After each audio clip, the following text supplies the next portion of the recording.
শুভ দুপুর। আমি আরেকটি রেসিপি নিয়ে চলে আসলাম, চিকেন চপ। এটা আমি বানিয়েছি। আলুটা এবং চিকেনটা আলাদা আলাদা করে সিদ্ধ করে নিয়েছি ফার্স্টে। তারপরে আলু আর চিকেন কিছুটা মানে অর্ধেক ব্লেন্ড করে নিয়েছি এবং বাকি চিকেন যেটা ছিল সেটা গোটা গোটাই ওই ব্লেন্ড করা চিকেনের সাথে মিক্স করে নিয়েছি।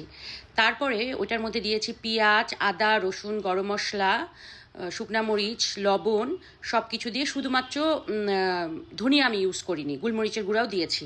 তারপরে ওই চিকেনটা ওখানে খুব ভালো করে মিক্সড করে নিয়েছি পানিটা শুকানোর জন্য। খুবই ভালো করে মিক্সড করে নেওয়ার পরে ওখানে আমি একটু সয়া সস দিয়ে দিয়েছিলাম টেস্টের জন্য। আপনারা চাইলে মানে যদি মনে অনেকে দেয় না, এটা আমি দিয়েছি কারণ ভালো লাগে। তারপরে খুব ভালো করে এটা পানিটা মেরে নিয়ে মানে পুরা পানিটা শুকিয়ে নিয়ে আমি এটা খুব সুন্দর করে গোল গোল করেছি এবং ডিম দিয়ে ভেজেছি। আমার তো খুব ভালোই টেস্টি মনে হয়েছে। তবে চিকেন চপ মনে হয় আরেকটু অন্যরকম করে বানানো যায়।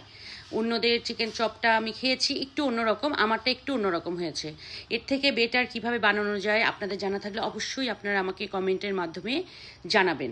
এবং আমি এটা তারপরে খুব সুন্দর করে ভেজেছি, খেতে অনেক টেস্টি হয়েছিল। এবং আপনারা কিভাবে বানান অবশ্যই আমাকে জানাতে ভুলবেন না, এবং রেসিপিটা কেমন লাগলো সেটাও কিন্তু জানাতে ভুলবেন না। আপনারা অনেক ভালো থাকবেন, সুস্থ থাকবেন। ধন্যবাদ।